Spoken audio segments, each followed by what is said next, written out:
I let my daughter's friend stay with us after her parents kicked her out, and that decision saved my life. I'm 45.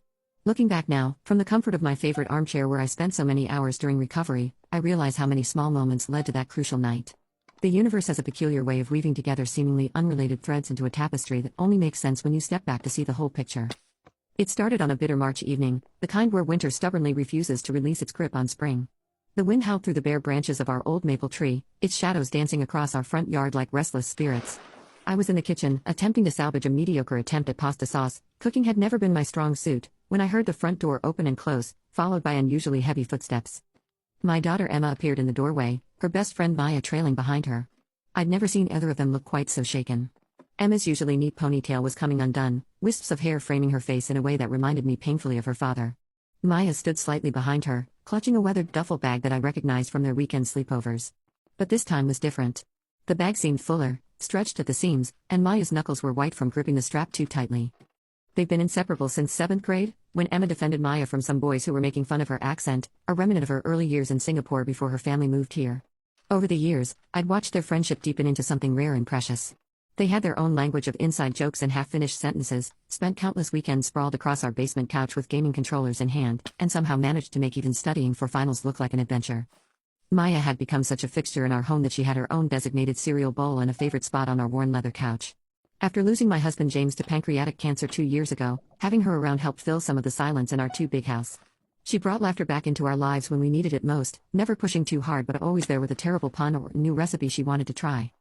So when she stood in our living room that evening, trying to blink back tears while staring at the familiar carpet, the one with the coffee stain from last year's movie marathon, I felt my heart constrict. Emma's voice trembled as she explained, her words tumbling out in a rush of anger and worry. "Mom, Maya came out to her parents at dinner," she said, unconsciously stepping closer to her friend. They didn't take it well. They told her either she needs to fix herself or leave. Can she stay here? Please." Maya finally looked up, her dark eyes swimming with unshed tears.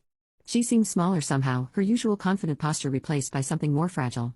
"I can sleep on the couch, Mrs. Chen," she whispered, her voice barely audible over the humming of our ancient refrigerator. "Just until I figure something out. I promise I won't be any trouble." I didn't hesitate. Not even for a second.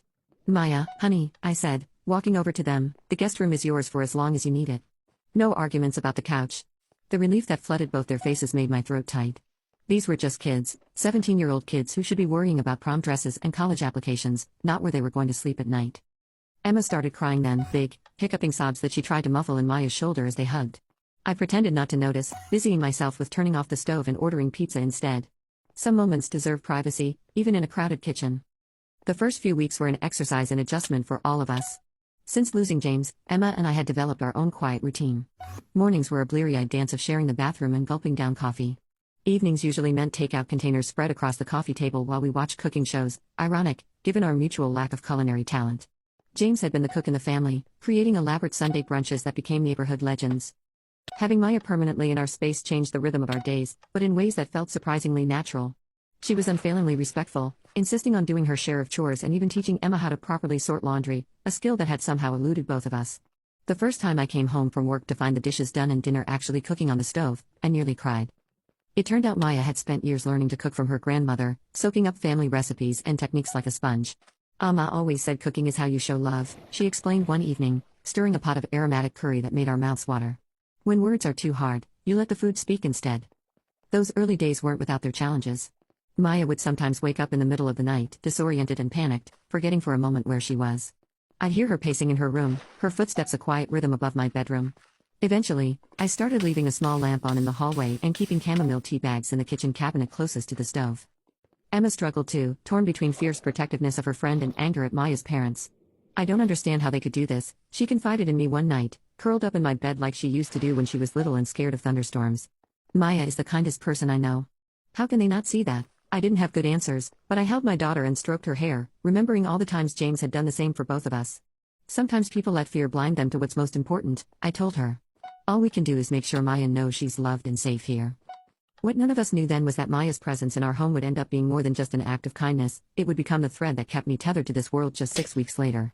The irony wasn't lost on me that in trying to provide a safe haven for someone else's child, I ended up ensuring my own daughter wouldn't lose her remaining parent.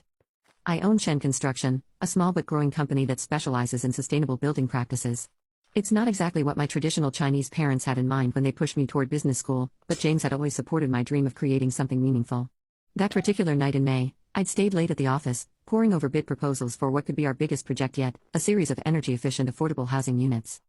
The numbers were finally adding up, and satisfaction had replaced the tension headache I'd been nursing all day. By the time I pulled into our driveway, the digital clock on my dashboard read 12:47 a.m. The house was dark except for the hallway light we always left on for Maya, its warm glow spilling onto the front porch like a beacon.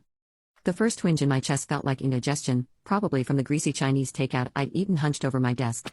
I made it inside, turning down the security system with fingers that felt oddly clumsy. The pain intensified suddenly, a vice grip around my heart that drove me to my knees. The cool kitchen tiles pressed against my cheek as I struggled to breathe, each intake of air feeling like I was trying to inhale through a coffee stirrer. My phone was still in my truck. I'd been gathering papers and must have left it in the cup holder. Panic started to set in as I realized I couldn't get up, couldn't call for help. The house phone was on its charging base in the living room, might as well have been miles away. Black spots danced at the edges of my vision, and all I could think was, not like this. Please, not like this. Emma can't lose both parents. Then I heard it, the soft creak of the stairs, followed by quick, light footsteps. Maya appeared in the kitchen doorway, her eyes widening as she took in the scene. She was wearing the oversized Star Wars t-shirt Emma had given her dark hair in a messy braid over one shoulder. Later, she would tell me that she developed the habit of sleeping lightly in her parents' house, always alert for the next argument, the next crisis. That hypervigilance, born from years of anxiety, ended up being my salvation. She assessed the situation with a clarity that still amazes me. Mrs. Chen? Can you talk? When I managed a weak nod, she immediately pulled out her phone. I think you're having a heart attack. I'm calling 911, okay? Just try to stay with me. While she spoke to the dispatcher, giving our address and my symptoms with remarkable composure, she helped me into a more comfortable position, propping me up against the cabinet. Emma's health class did a unit on heart attacks last semester, she explained, disappearing briefly and returning with a bottle of aspirin from our upstairs bathroom. The teacher was really thorough. Here, can you chew this? It helps reduce the damage. She kept talking to me, her voice steady even though I could see the fear in her eyes. Remember how you promised to help me practice driving this weekend? You still need to teach me how to parallel park. And I was planning to make Amma's laksa tomorrow, you can't miss that. It's the best thing I know how to cook. Emma slept through it all, she could sleep through an earthquake, just like James used to. The paramedics arrived in what felt like hours but was actually less than 10 minutes, their efficient movements and calm voices bringing the first real hope that I might survive this. Maya had already unlocked the front door and turned on all the lights, making their job easier. She rattled off the medications I was taking for high blood pressure and the time she'd given me the aspirin. The next few days in the hospital were a blur of beeping machines, concerned doctors, and the constant presence of my terrified daughter. Emma had already lost her father to illness, the thought of losing me too had her practically living in the uncomfortable hospital chair beside my bed. She only agreed to go home and rest when Maya promised to stay with me instead. Maya organized everything while we were in the hospital. She contacted my sister Janet in Seattle, who flew in to help manage the construction company temporarily. She spoke with Emma's teachers, explaining the situation and securing extensions on their upcoming assignments. She even coordinated with our neighbors to water the plants and bring over casseroles that filled our freezer. Recovery was a humbling experience. I'd always been fiercely independent, taking pride in managing both my business and our household single-handedly after James died. Now I needed help with the simplest tasks, and my teenage charges took to their roles as caretakers with touching dedication. They created a detailed schedule for my medications, downloaded heart health apps on all our phones, and took turns driving me to cardiac rehabilitation once I was cleared to start. Maya was particularly vigilant, checking my blood pressure morning and evening with the precision of a trained nurse. She researched heart-healthy recipes and gradually adapted her grandmother's dishes to be more health-conscious without losing their soul.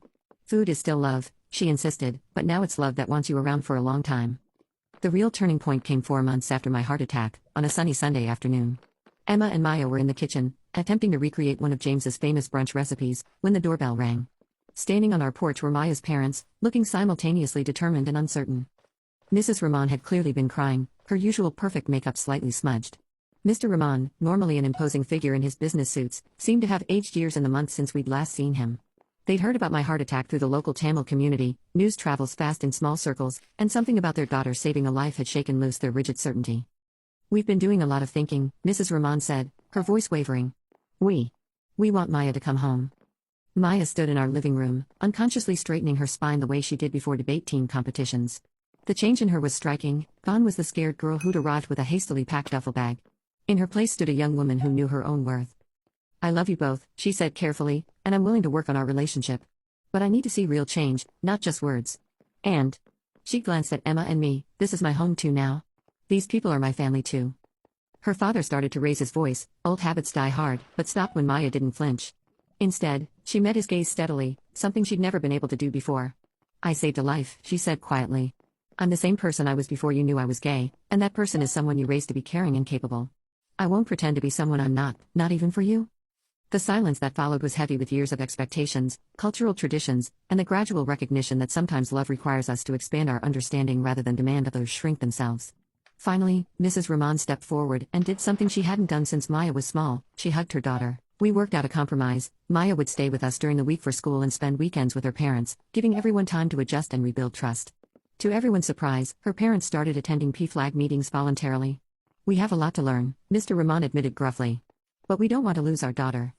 Last night, I overheard Emma and Maya talking in the kitchen while preparing dinner, butter chicken, but with Greek yogurt instead of heavy cream, another of Maya's heart-healthy adaptations. Emma was thanking her again for saving my life, and Maya's response brought tears to my eyes. "You guys saved me first," she said softly. "Before that night, I didn't know what family was supposed to feel like. Real family, the kind that loves you without conditions, that makes space for who you are instead of who they want you to be." The doctors say if I hadn't received help so quickly that night, the damage to my heart would have been severe, possibly fatal. Instead, I'm here, healthy enough to see both girls off to state university next fall. They both got accepted with scholarships, and there was never any question about them going to different schools. The money I'm saving on medical bills is going into a college fund for Maya, something that initially upset her parents until they realized it was our way of saying she truly is part of our family. To my surprise, the Rahmans started matching my contributions to Maya's college fund. "We may have stumbled," Mr. Rahman told me during one of our now regular Sunday brunches, "but we want to do better. It's not perfect, change rarely is, but it's genuine progress." Sometimes I sit in James's old reading chair, watching these two remarkable young women doing homework or playing video games or attempting to cook something complicated, and I think about how family finds us in unexpected ways. I think he would be proud of how our home has evolved, how we've grown from a grief-stricken mother and daughter into something larger and more resilient.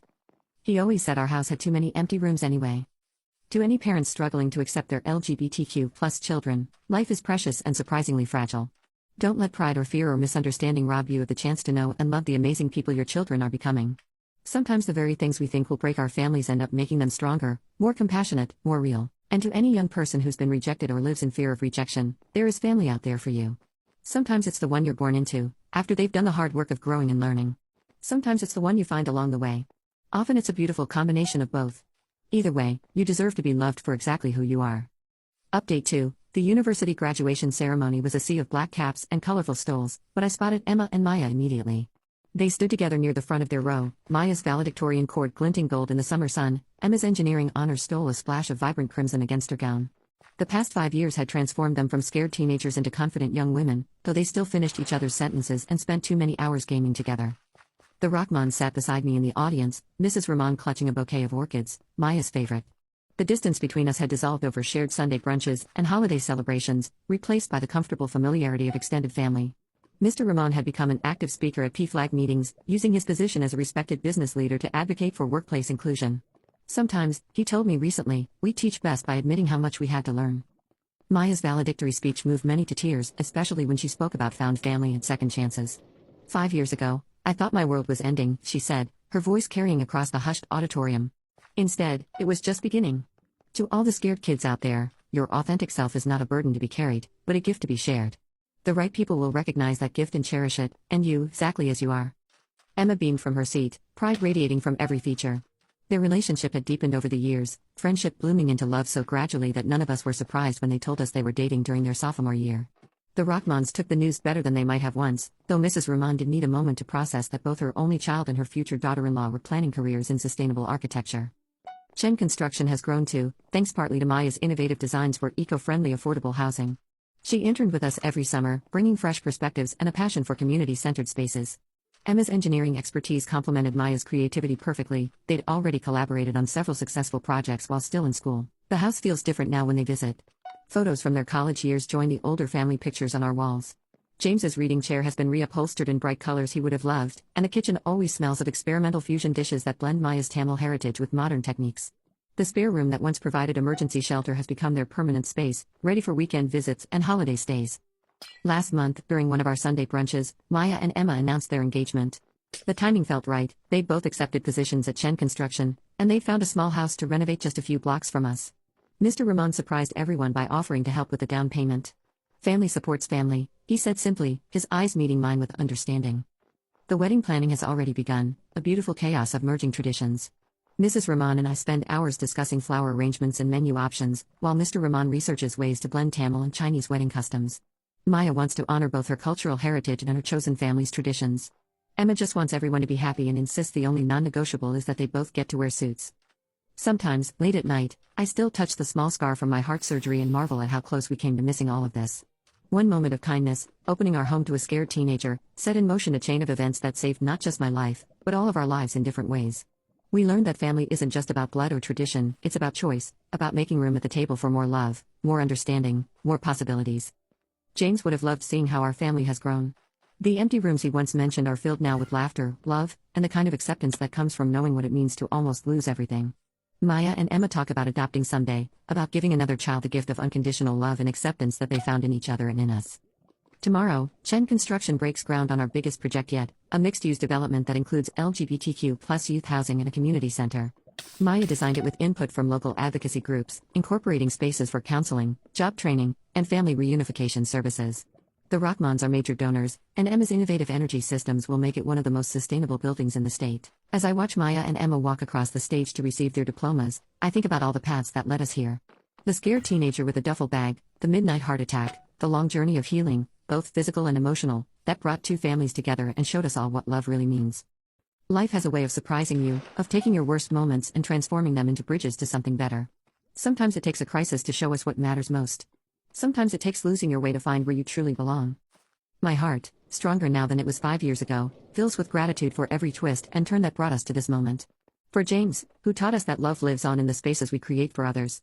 For the courage of two young women who refuse to be anything less than their authentic selves. For parents who learned that growth is possible at any age. For the family we've built, bigger and more beautiful than any of us could have imagined. The empty rooms are full now, and our hearts are too. As always, thank you for watching this update to our story. Your support and kind messages over the years have meant the world to us. Remember to subscribe for more family stories and updates. Drop a comment below to share your own experiences with chosen family and second chances. See you in the next video.